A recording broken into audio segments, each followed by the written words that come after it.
Hi, Glennis. Glennis and I have a really fantastic neighborhood to share with you in Kansas City. Stay tuned.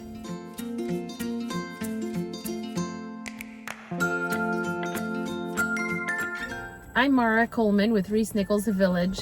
That's Glennis over there, my sidekick. We have a fabulous neighborhood to share with you called Beacon Hill in Kansas City, Missouri.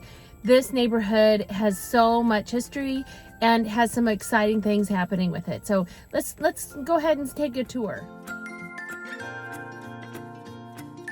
So Beacon Hill is bordered by the Paseo and Troost east to west and 22nd to 27th Street north to south. The Beacon Hill neighborhood in 2000 was basically a shell of itself. It used to be one of the most prominent neighborhoods in the Kansas City's African American community.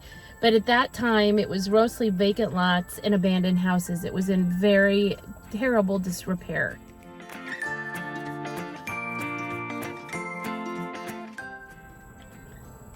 Since 2011, more than 50 new homes have been built on what was once totally naked neighborhood ground.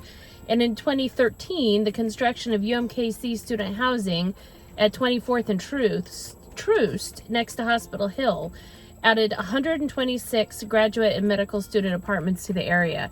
This has breathed a huge breath of vibrancy and positive energy into this neighborhood, and has been an amazing addition.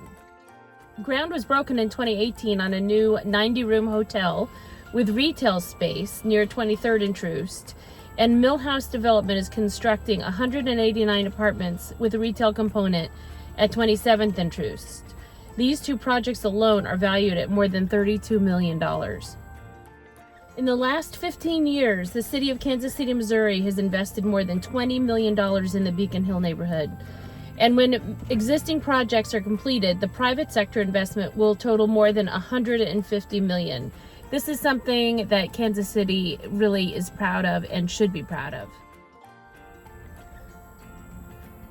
More importantly, and one of the things that I think makes this neighborhood so special and important is that existing owners have not been displaced, and many of these owners have been remodeling and rehabbing their own homes. So they're not being pushed out, but they are given some really great incentives to really work hard on their homes and make them go up in value.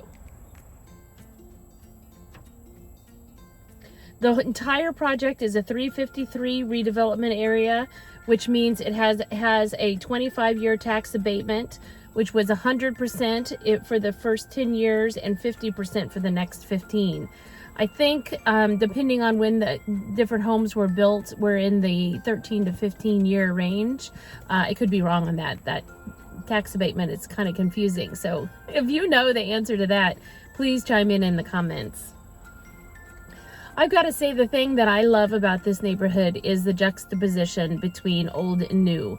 As you've seen in many of my other home tours, I love the old Kansas City homes. I love the historic, and it's wonderful when those are able to be redone and improved upon. These are really beautiful in that there are some really old, gorgeous homes, stately, gorgeous pieces of architecture. And then right next door, there may have been something that needed to be scraped and is completely rebuilt in a contemporary way. So it's just, you don't find contemporary next to historic in a way like this very often, and it's stunning and done beautifully. Beacon Hill is so close to downtown. You're able to walk to Union Station. You can walk to, there's a whole bunch of little shops and neighborhoods and wonderful parts of downtown that you can explore from Beacon Hill. It's such a beautiful urban development. If you haven't come out to see it, give it a drive. Come out and see an open house one of these days, and I think you'll be pleasantly surprised.